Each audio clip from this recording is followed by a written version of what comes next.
Hi friends, ನಾನು ನಮ್ಮ ತೋಟಕ್ಕೆ ಬಂದಿದ್ದೆ. ನೋಡಿ ನಿಮ್ಗೆ ತೋರಿಸ್ತೀನಿ. ಇದು ಕೆಸಳಿಲು ತಿಂದಿದ್ದು. ಕೆಸಳಿಲು ಅಂತಂದರೆ ಇಂಡಿಯನ್ ರೆಡ್ ಜಾಯಿಂಟ್ ಸ್ಕ್ವಿರಲ್ ಅಂತ ಹೇಳ್ತಾರೆ. ನಮ್ಮ ಮಲೆನಾಡು ಕಡೆಲ್ಲ ಇರುತ್ತೆ ತುಂಬ. ಇದು ನೋಡಿ ಎಷ್ಟು ಚೆನ್ನಾಗಿ ತಿಂದಿದೆ ಅಂತ.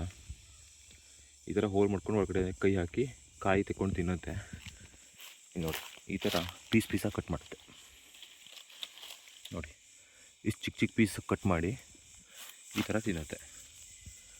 ಇಲ್ಲಿ ನೋಡ್ಬೋದು, ಇಲ್ಲೊಂದು ಬಿದ್ದಿದೆ ಎಳ್ನೀರು. ಇದೇನಾಗಿದೆ ಅಂತಂದರೆ ಕಟ್ ಮಾಡೋಕ್ಕೆ ಟ್ರೈ ಮಾಡಿದೆ, ಬಟ್ ಅದು ಬೈ ಮಿಸ್ಸಾಗಿ ಕೆಳಗಡೆ ಬಿದ್ದಿದೆ ಅನಿಸುತ್ತೆ. ನೋಡಿ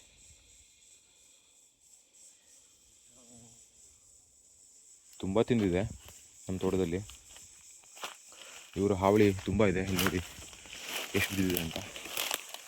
ನೋಡಿ ಇಲ್ಲಿ ನೋಡಿ, ಅಲ್ಲಿ ಮುಂದೆ ಕೂಡ ತುಂಬ ಇದೆ. ಇಲ್ಲಿ ನೋಡಿ, ಆಲ್ಮೋಸ್ಟು ನಮಗೆ ತೆಂಗಿನಕಾಯಿ ಸಿಗಲ್ಲ ಅಂತಲೇ ಡೈಲಿ 1-2 ತಿನ್ನುತ್ತೆ. ಸೊ ಇದನ್ನು ಕಂಟ್ರೋಲ್ ಕೂಡ ಮಾಡೋಕ್ಕೆ ಆಗ್ತಿಲ್ಲ ನಮ್ಮ ಹತ್ರ.